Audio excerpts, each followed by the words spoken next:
Hey GH peeps, welcome back to my channel where we talk all things General Hospital. Today's late night review is for Tuesday. It is January the 2nd, 2024. Woof, guys, we can kick off 2023, we can wipe the dust off our feet, and we can walk into this new year. I hope you guys had a great holiday weekend off. These days off. I know I did. I really needed it. I hope you're ready for this new year. I hope this new year gives you nothing but happiness and success to each and every single one of you. Please like and subscribe if you like the content that we're talking about. We talk all things GH, late night review. I get a little cussy sometimes. I apologize, but I get passionate about General Hospital. I love this show. I've been watching it since I was a little girl. Like I said, if you like the content, please like and subscribe. Welcome new subscribers. Welcome to the couch. Thank you current subscribers for hanging out with me and staying tough. I know sometimes I post late, and I'm grateful that you guys haven't kicked me to the curb yet and said, you know what, we ain't got time. I'm appreciative to all your subscriptions, new and old. So thank you guys. And let's welcome the new year in talking about what? Our favorite story, General Hospital, and what was happening today. Hello, honeys. Hello. Did you get any highs, lows? Did you tell me about your highlight moments? Leave them in the comments. You guys know I love comments. So leave them in the comments about your highlight moments for today. Me? I got plenty. Plenty of tea, and I'm ready to talk about it. First highlight for me was the acknowledgement of beautiful Miss Jackie Zeman leaving us. Yes, Miss Zeman has been gone for a while, but General Hospital finally acknowledged it today. And I don't know how long y'all been watching General Hospital, but I've been watching it since the early 80s. I was born in 72. Miss Zeman started, I want to say in 77, might have been 78, but I think it was in 77. My earliest memory of watching General Hospital as a little girl with my grandma was most likely, or my mom, could have been my mom too, I want to say early 80s. So Miss Barbara was young, and Miss Bobby was young, and she was a hot mess, and it was a pleasure watching her just make that character hers and watching her throughout the years. She was it's going to be sad to see a lot of the familiarity people leave, but Miss Bobby, Miss Jackie was definitely a force to be reckoned with, and we'll forever be missing her. We lost a lot of great soap people last year. But so yeah, that was one of my highlights. My other one was the SEC review. Praise God, we finally done with that show. Oh my gosh, I'm so happy we are done with the SEC. I'm happy, and they did a good job. They did a really good job. I was like, okay, General Hospital, you wrapped that up beautifully. They wrapped up a lot of the storylines really beautifully. And then domestic violence Drew. I'm going to call him DMV. I mean, people be like, that's the automobile place. No, we could call him DV, but I don't know. But the eyes got me. I was triggered. I was like, oh, he looked like he about to snappity snap somebody snappity snap. We going to get this one. They going to write this. They going to write this. If they write this. Okay, first of all, I don't like to watch shows like that. But I do know there's a reality that, guys, it's a reality that people, not just women, but men too, humans live in homes like this where they deal with a person that has that's like Drew. And Drew has warning signs that he could definitely take this a different way, especially with his temperament. So I don't know. I've worked at too many shelters. I've worked in too many of those situations, and Drew's a little troubling. If they do decide at GH to take it this way, I hope they do it well. I hope I don't want to see Carly getting slapped around and beat around. That would be horrible. But if this, I mean, Drew's, he's on edge. I just felt like how he was talking to Carly was a little bit like, y'all let me know what y'all thought about that. But those were my highlights. Oh, and then the Olivia, oh my gosh, playing a victim and then spinning this around to be about the Dante getting shot thing by Sonny to go after Lois. Oh my God, I'm so tired of her. Those are my highlights, guys. Those are my highlights. But moving along, let's just talk about it. Let's talk about it. So the show starts off with Carly and Drew, and they're laying in bed after having, luxurious love making. And Drew would bust Carly out about her culinary skills in the kitchen, mainly her box brownies that she swears by. And while they're downstairs getting a snack, Drew tells Carly about the reason why he's home early, because he was supposed to be gone longer. And he tells her that he basically was getting impatient with the board members. And in order to not destroy the deal and beat somebody up, because that sounded like he was saying to me, I could be an extra. But in order to keep things smoothly, he decided to remove himself from the situation.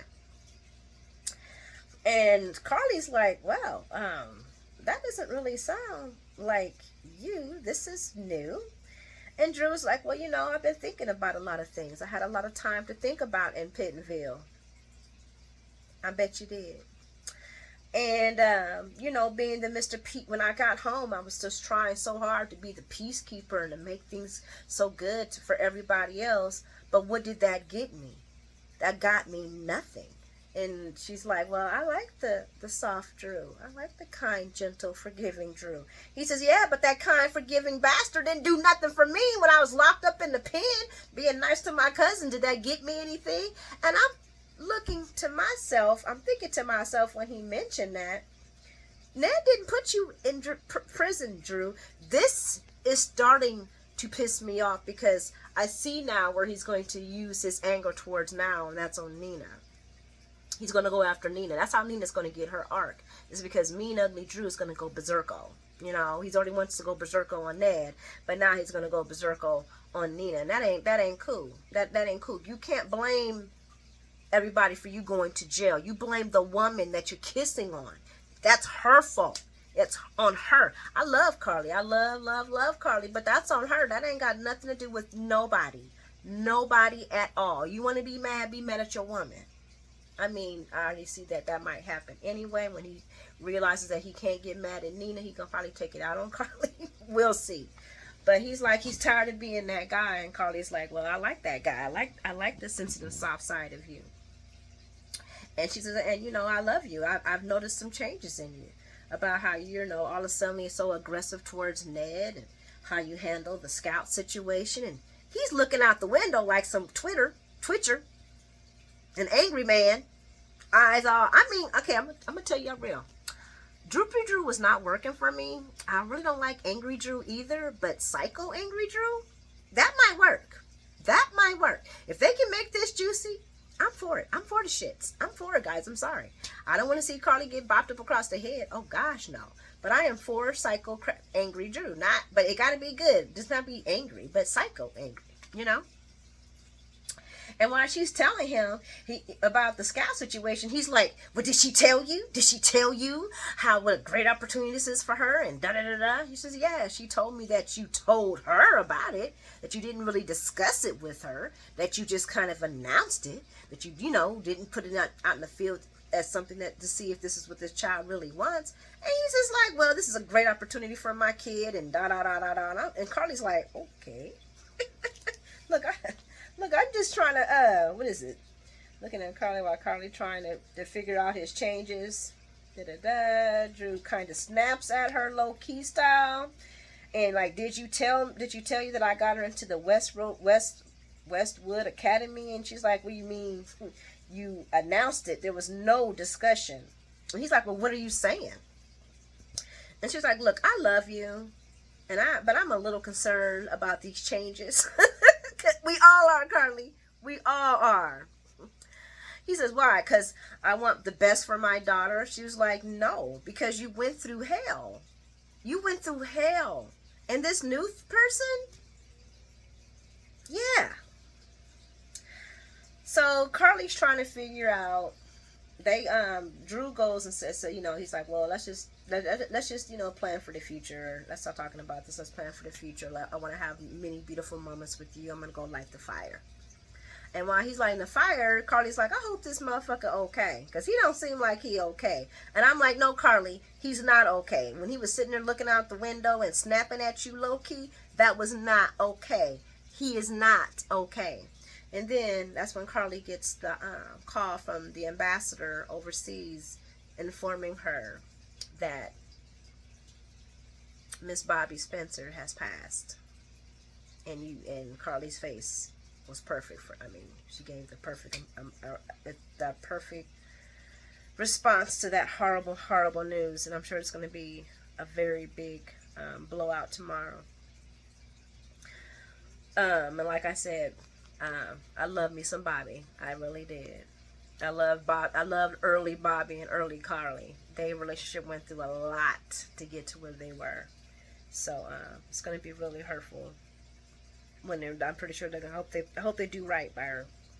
So moving along, we go to Dante and Sam, and we got a temporary Sam, and she did okay. She did pretty good. I have no complaints.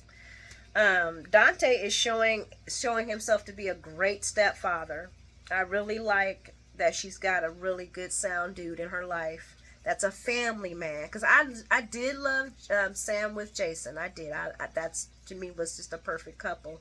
But it didn't seem like Sam was always with the kids. She wasn't really about the kids. And Dante is focusing more on family. So I do like that. But they're discussing what to do about Scout. And they're talking about the New Year's and they're about to get it on. And while they're about to get it on, little Scout comes in talking about she's having nightmares about her teacher that turns into a monster. So Dante gets the little girl some ginger ale because he knows they're at home because Scout don't feel good. And Sam does feel bad about having him stay home. And he's like, no, this is where I want to be. I'm a family man. This is where I want to be with my family. Once again, I'm happy that she got somebody that's got her focused, on being a mom. Well, that's helping her stay focused on being a mom. Because let's just be real. When it was Jason, Monica was raising those kids. But anywho,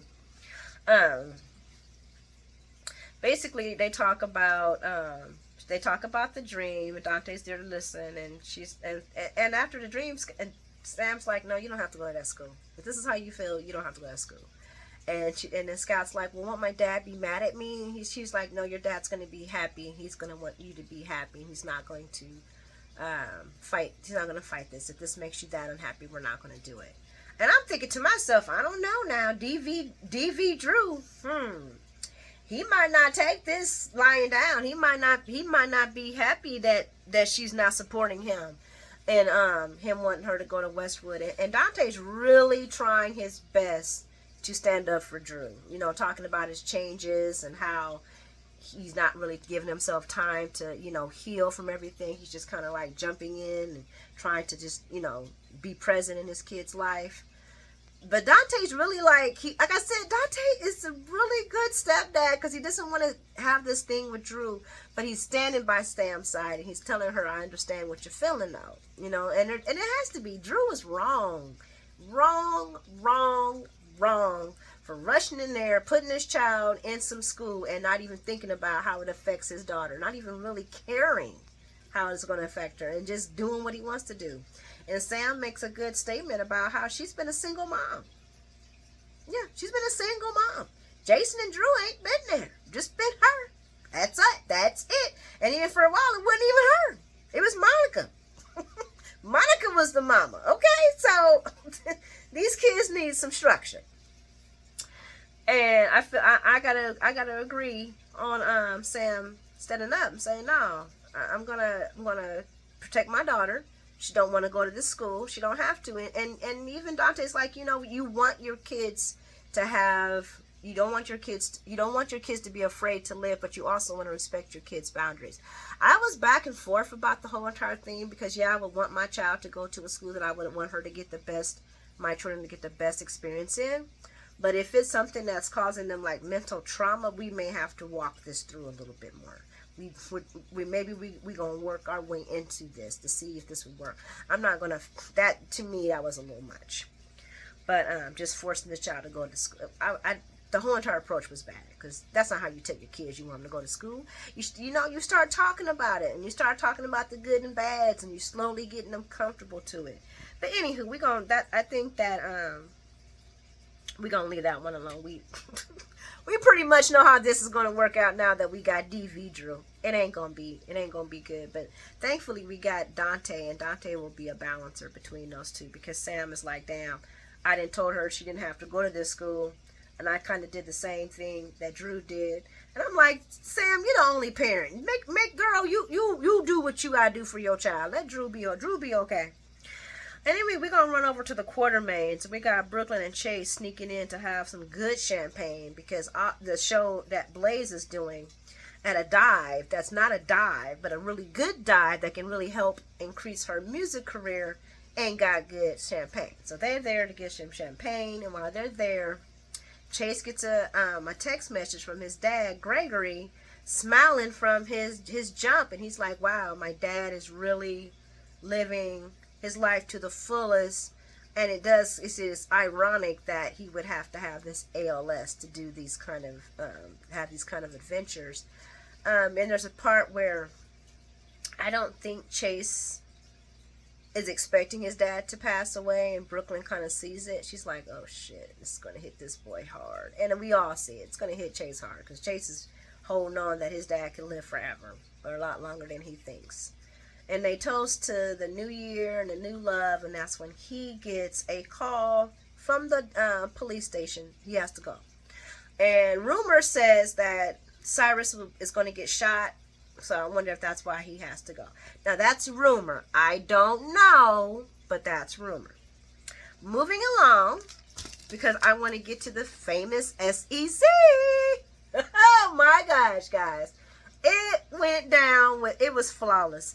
Everyone's outside watching the fireworks, and Michael gets a call from Willow. It's all weird, talking about she's running behind. Turns out she got a tear in her dress, and she went to Crimson to get a new dress from her mama. Michael don't know that though. And Olivia realizes that while everybody's outside, there is no Lois or Sonny. She rocks to Michael like, hey, have you seen your dad? And he's like, no, I guess they're still in. And they're like, oh, we got to stop this. And I'm thinking to myself, I am so over Olivia and that red dress. I'm just over all of it. All of it, all of it, all of it. And while they're about to run back inside, Lois is apologizing to Sonny that she has to be the one to tell him. And Sonny is losing his patience with this whole entire situation. He's like, you going to tell me? I'm getting tired. You ain't said nothing yet. What's up? Talk to me now. And Lois is like, well, your whole entire family is lying to you, and they're not telling you the truth. And Sonny's like, I wish you would get to the point and tell me what you're talking about. And Lois is like, well, if you don't want to, if you don't believe me, Michael, tell your daddy what's going on. I was like, oh! And Michael's like, what's going on? And Sonny's like, that's what I want to know. And then Lois is like, I skipped a part. I apologize, guys. I did skip a big part. Sonny's getting impatient, and he tells me and he wants to know what she's talking about. And she tells him Ned didn't do it. Ned did not report Carly and Drew to the SEC. And Sonny's like, what are you talking about? Maybe you misunderstood this wrong. Maybe you didn't hear it correctly. Why would Ned take the blame for that? And then that's when, and Lois is like, well, because it was benefiting him. And he's like, benefiting him? What? And that's when she's like, look, if you don't believe me, ask your son. Because Michael and Olivia and Ned are walking in at that time to the Savoy. And that's when Sonny looks at his son Michael and is like, well, what's going on? No, Michael says this, what's going on? And Sonny's like, that's what I would like to know. And then that's when Lois says, oh, I told Sonny. I told Sonny that Ned did not do this to Carly and Drew, that he did not report them to the SEC. Because they needed to know. And Livia's like, oh my God, stop it. And I'm like, well, she sounds like she drunk. Is she drunk? To me, I think Livia's on the bottle. I think Livia on the bottle, and she been on the bottle hard because she just seemed so ditzy to me at that moment. And I'm just sitting here like, I am so over her. But anyway, Ned finally says, no, it's true. What Lois is telling you is true. I would never hurt Carly that way. And Sonny's like, well, what about Ned? What about Drew? He says, look, man, me and Drew have our problems, but I would never send the federales after my family. I did not do it. And that's when Olivia finally decides to be honest and stand by her man and say, yeah, Sonny, he didn't do it. And Sonny's looking at all of them like, what the fuck is going on here? So, Michael, you know and you didn't want to say anything? So, of course, they all leave Sonny and Michael there by themselves. And that's when Sonny goes off on Michael about not telling him. He's like, so how long did you know? He's like, since your wedding. What? What? So this whole entire reunion between me and you was a bunch of BS? And Michael's like, no, Dad, no, I love you. He's like, I don't want to hear your love. I don't want to hear all this shit. I want you to tell me the truth. You've known this long and you never told me the truth? Why would you lie? And Michael tells him about the deal he made with Ned. Not the whole deal, but the deal he made with Ned and how he just feels like it is better to keep it. It's better, it would have hurt him more if you would have told it was just better to keep this lie than to tell him the truth, because the truth would have hurt him even more. And he's like, I don't even know what you're talking about. How would the truth hurt me more? What are you talking about? And then they get to the point where, yes, Willow was also a person that could get hurt in this whole entire SEC reveal. And he's like, Michael, just tell me just tell me the fucking truth, man. Just tell me who in the fuck told. I know it wasn't you. You wouldn't do that. And he was like, no, I would never do that. I would never do that. He said, then who was it? And as they're talking, I'm going to stop there because then I want to jump over to Crimson, where we have a Nina. And she's looking out the window, and she's looking over, thinking of her vows, and she's like, shit, I gotta tell Sonny the truth. And as she's about to leave, Willow comes in with a dress mishap, and she needs a dress from her fashionista mama. And of course, they bond over the dress. She gets her a dress. She gives her necklace to make the dress complete. And then, Nina brought up a good point that she had never got to do that with Willow. She never got to get her ready for school, never got to get her ready for prom, never got to take pictures, never got to have any memories, not even got to shop for her wedding dress. And while she's telling Willow this, I'm hoping in my head that she's realizing that it was nobody else but your mother. Your mother is the reason why you didn't have those memories with your daughter. And if we would have known the truth about the SEC, you wouldn't have had the wedding memories either. Anywho, and Nina but Willow's like, it's all good now because we have each other and we can make new memories. So let's go down and head downstairs to our husbands. I wanted to intercept that one because then we go into, as Michael is being more pressured about Sonny and Sonny is demanding the truth, Nina and Willow walk into the Savoy, and Michael finally says, it was Nina! It was Nina who did it. And Sonny turns around and says, it was you? And I'm like, you didn't put two and two together? You didn't put two and two together, Sonny? Michael kept going on and on and on about how this would hurt you, how you found out at your wedding, how this would destroy you, how it would destroy Willow. I would have been adding two and two up, who would gain, and sending Carly to jail. Oh, because Michael told him. He said this person has no connection to Carly, to my mom and Drew. So I'm just like, I almost was like, Sonny, did you just need Michael to tell you it was Nina? Because he fed you it was Nina through that whole entire powerful but beautiful time. They were talking about, man, I love you, Dad, I love you. And he was, and I don't want to lose you. And I thought if I would have told you what would happen, you would this would break us up for good. This would mess us up forever. And Sonny's like, no, there was nothing could ever, I love you too, and nothing could break us up. Nothing could do that. Nothing was, I won't let it happen. But why didn't you not tell me the truth? And I'm sitting here like, you don't know after how he played it out that it was her? That would be the only person that would do it? I was a little surprised and started wondering if Sonny needs help with his memory or putting stuff together. Because I could see her it was Nina from the beginning to the end of the whole entire beautiful scene. Guys, General Hospital did a wonderful job on the SEC reveal. I was very pleased with it. It didn't need to be big and horrible. All the people that needed to be there for it were there. We had, because you already know, Willow's right behind Nina. When Michael said it was Nina, she's the one who told on Mom and Drew about the SEC, and Carly spins around and there she is, and there's Willow right next to her with the pretty dress on and Mommy's necklace. I'm very happy to be done with this. I'm happy how they did it. They didn't have to take us through all of this to get here, but it was good. It was good. I want to talk.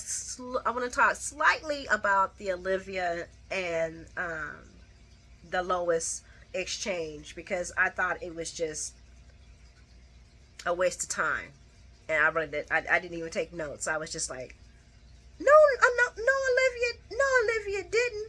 And Lois was being honest. You know what I'm saying? And when she brought up about the situation about Olivia not being honest with Sonny, Olivia chooses to pick that topic about her not telling him the truth about Dante. And maybe Lois was hitting to it. Maybe she was alluding to it. I don't think Lois was. But let's be honest, it's the truth. You lied to him about one of the most important things ever. I just don't think Olivia was a good friend to Sonny or Lois or anybody else for that matter, and definitely not Carly. She ain't even a good friend to herself. And then she runs out the house. I wonder if she's gonna get hit by a car. You know, every time somebody runs out of the house frantic, they always get hit by a car. So I wonder if she's going to get hit by a car. I'm not saying I want Olivia to get hit by a car, but we all know what happens when somebody goes running out of the house and they're drunk and they don't know what they're doing. They're just running. I have to get away because my so-called friend just hurt my feelings because she didn't want to lie with me about what was going on with Sonny because she wanted to be realer than I was. Olivia, I mean, if they gotta put her in a coma for a while, I'll be okay with that. Did I just say that out loud? I'm sorry. I like Olivia, but I don't like the ditzy Olivia. That is right. She drives me crazy when she gets ditzy. If I left anything out, guys, please put them in the comments. If you like the content, please like and subscribe. Honestly, this could have been a 40-minute show because I could have really broke it down about. I have taken so many notes in the Savoy, but I just thought I would just touch on a lot of the parts that stood out to me. Like I said, guys, if there's anything else that stood out to you and that we didn't talk about, please leave it in the comments. Thanks for hanging out with me tonight. I hope you guys have an amazing, amazing evening, afternoon, and have an even better tomorrow. And let's kick butt in this New Year's. Anywho, smooches. Be well. Mwah.